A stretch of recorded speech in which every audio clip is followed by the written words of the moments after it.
d'abord, bonjour à tous.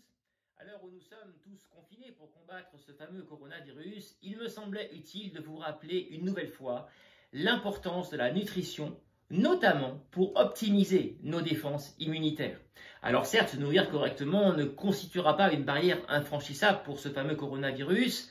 Néanmoins, cela contribuera à renforcer au mieux nos défenses immunitaires face à toute forme de stress. Parce qu'au-delà d'une éventuelle attaque du virus, notre anxiété dans ces moments de confinement qui sont très anxiogènes provoque un fort stress. Et ce stress ne reste pas au cerveau. Il va affecter en profondeur notre organisme en oxydant nos cellules. Voilà pourquoi on parle de stress oxydant ou de stress oxydatif. Et cette oxydation va réduire l'efficacité de nos défenses immunitaires et en particulier celle de notre flore intestinale. Mais avant de rentrer plus en détail dans cette flore intestinale, je voudrais vous parler un peu de ce système immunitaire qui met en place un très grand nombre d'éléments, qui est très complexe. Et alors, le premier élément, évidemment, c'est la peau. Mais lorsque la peau est franchie, il reste dans notre organisme des organes que j'appellerais boucliers, qui vont nous aider à nous défendre de ces agressions. Alors, il y a tout d'abord la moelle osseuse qui fabrique les lymphocytes qui vont précisément nous défendre et, on va dire, détruire éventuellement les mauvaises bactéries qui arrivent dans notre organisme. Et puis, il y a également la rate qui, elle, a un rôle très important parce que la rate est un lieu de stockage de ces lymphocytes et donc, lorsqu'il y a agression, elle va libérer des millions de lymphocytes. La rate est également très importante parce que c'est là où se passe le filtrage de nos vieux globules rouges, pour faire court.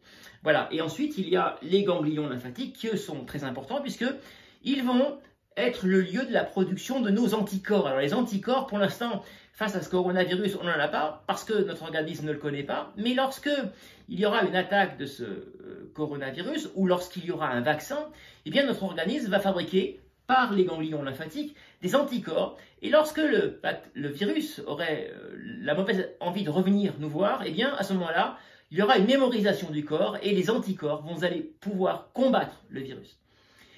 Et puis, le dernier élément qui est donc l'intestin avec sa flore intestinale qui est un lieu aussi de nos défenses immunitaires. Alors, maintenant je vais revenir un peu sur cette fameuse flore intestinale. Cette flore intestinale est composée en fait de bonnes bactéries qui vont tapisser les parois de notre intestin. Et pour cela, pour que ces bonnes bactéries soient le plus actives possible, le plus nombreuses possible, il faut qu'il y ait une arrivée de deux éléments très importants qui sont les prébiotiques et les probiotiques qui arriveront par notre alimentation.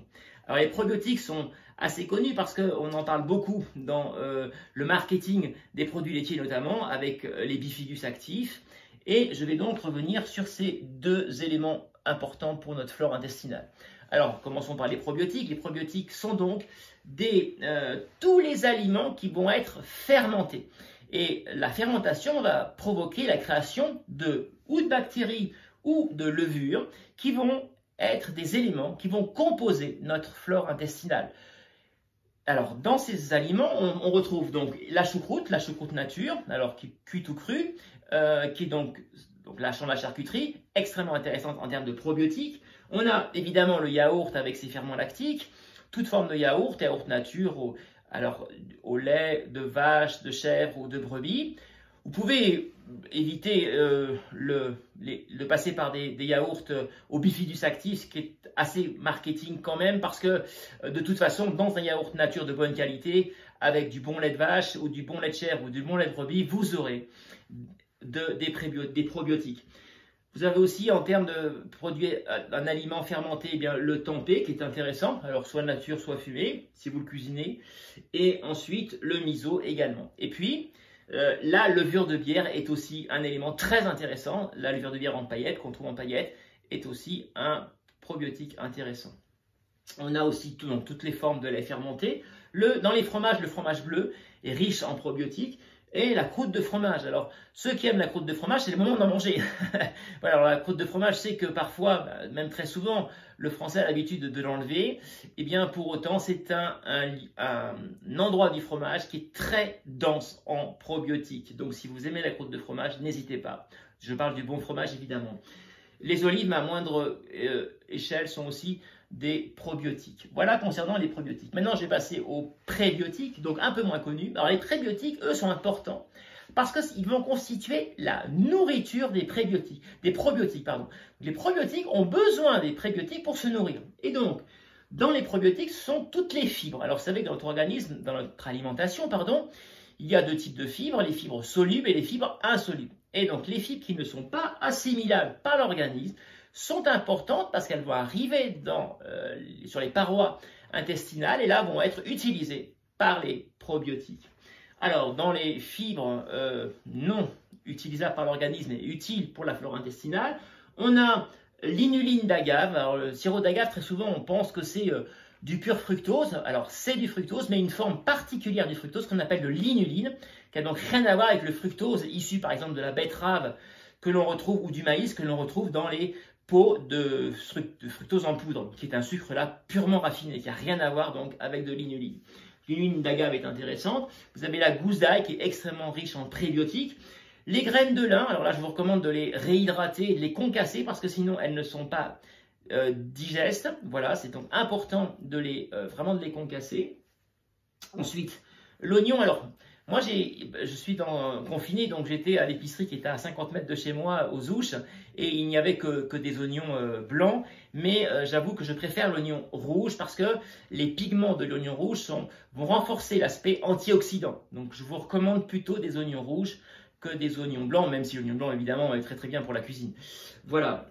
Ensuite, les graines de chia sont aussi très riches en prébiotiques. Et puis, alors c'est l'époque, c'est donc intéressant d'en manger, des asperges excellentes. Alors là encore une fois, là aussi asperges blanches, asperges vertes. Bon, alors il y a un choix organoleptique avec le goût, les saveurs évidemment, les deux sont excellents.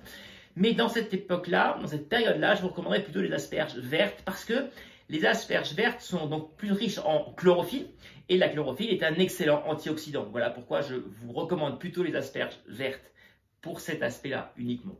Voilà, ensuite les artichauts, la courgette et la courge sont également riches en prébiotiques.